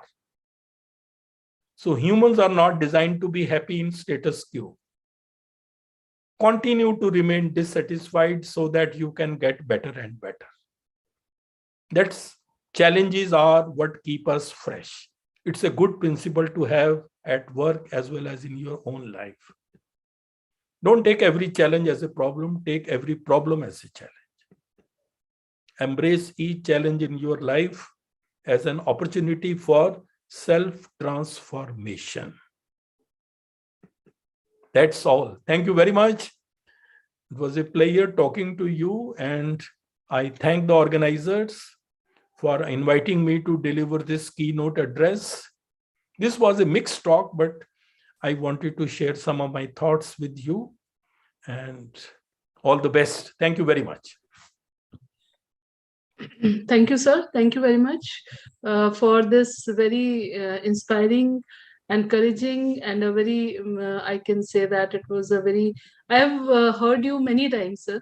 बहुत सारी बार मैंने आपको सुना है, and every time whenever I just happen to go through your lectures, I feel that you just inspire us to do something, and you are a source of inspiration for we teachers.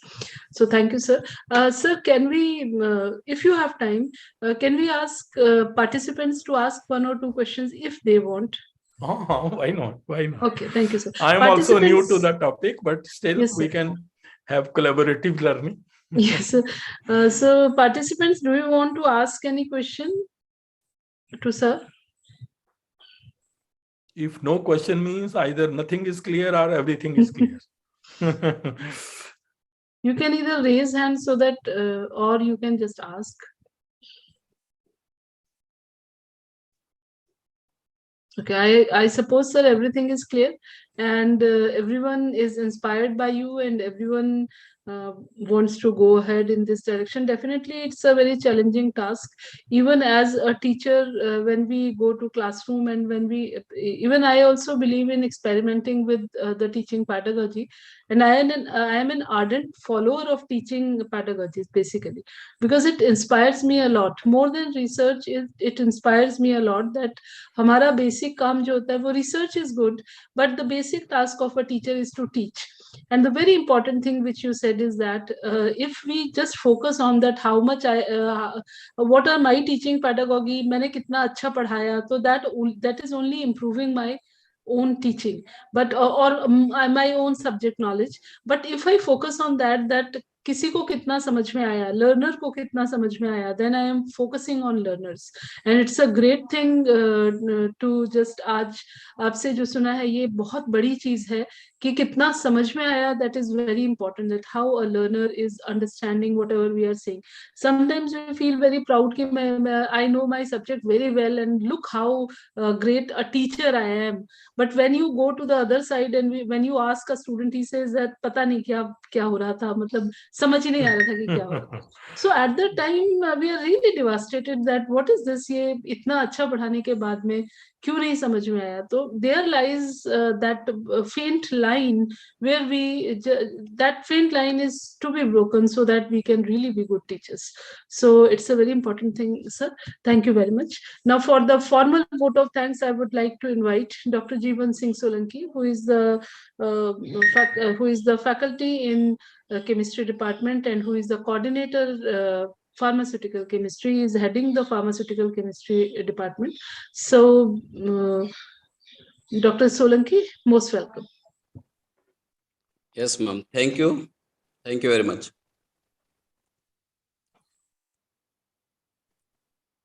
I deem it a great privilege to have been asked to extend a vote of thanks. Definitely on this, the historic occasion, this day will be remembered as milestone in the history of Government Madhav Science College. After 60 to 70-year-old, time will come when the first occasion college organized faculty development program. With the help of Ministry of Education, Pandit Madan Mohan Malviya National Mission on the Teachers and Teaching, Internal Quality Assurance Cell, Government Madhav Science College, Ujjain. On behalf of the Government Madhav Science College family, entire fraternity of the Higher Education MP, and on behalf, extended vote of thanks to Professor Dr. A.K. Bakshi sir, Vice Chancellor, PDM University, Haryana, Chairman, NRC Chemistry, MHRD. I am also thankful to National Coordinator and Project Head Joint Director, GAD-TLC, Professor Vimal Raha, Coordinator NRC of Chemistry, Ministry of Education, Professor Department of Chemistry, SG, TP Khalsa College. And we are also thankful to Dr. Arpan Bharadwaj sir, Principal, Government Madhav Science College, Ujjain, Dr. Rajesh Pari, Department of Chemistry. And definitely I would like to thank Dr. Kalpana Singh, IQC Coordinator, Government Madhav Science College. Once again, my thanks all present here. Thank you very much, madam. Thank you very much, sir. So I would just, Dr. Solanki has expressed the formal vote of thanks. With this, we come to the closure of this inaugural session. We'll be having Dr. Bakshi with us for another session. And on that day, we'll also learn some new things from him. So thank you very much, sir. Thank you. We will also be having lectures, sessions from Vimal Raha madam also, Rad madam also. So we look forward to that. Thank you very much, sir. For today, we are closing this session. Participants, there will be a feedback link which is posted in your WhatsApp groups. Please take care to fill that Google form, and it's a simple feedback form. So please fill that form, very small form for inaugural session. So fill that form and join my class session at 2 p.m. tomorrow. You'll have to join that my class session at 2 p.m. tomorrow. And if you have other faculty from your college who has joined, or from your institute who have joined this faculty development program, but unluckily I do not know that there are 200 participants, and out of those 200 participants we have only 141 participants. Today's lecture is available on YouTube platform also. I'll share that platform with you, as this was a public lecture. So this is actually useful to all who are attending this FDP, who have registered for this FDP or not. So this is, we have kept it in the public lecture mode. So there will be a YouTube link which will be available. You can go through this lecture again and again. But from tomorrow onwards, technical sessions start. So we'll not be sharing YouTube links in this manner. So what you have to do, this is mandatory for you to attend all the sessions in all this FDP. 6 days FDP, starting from 22nd February to 28th February, you are allowed for 1 day session leave only. Rest, all the sessions you need to attend, and you need to give feedback, you need to attempt to quizzes, you need to complete assignments, and you need to complete projects. If any of you have applied for duty leave, and if any of you have this duty leave application with you, then duty leave permission with you, please do submit us that duty leave. Otherwise, you will not be given the relieving from here as the process is. So please do submit if you have. If you do not have, it's okay with us, because it can be completed in the second mode also, where no duty leave is required. So we are signing off for today. Thank you very much. Hope to meet you again tomorrow at 2 p.m. For my class session. Thank you very much. And I'm sharing that Google link for feedback form with you in your groups. Please do fill that. Thank you very much.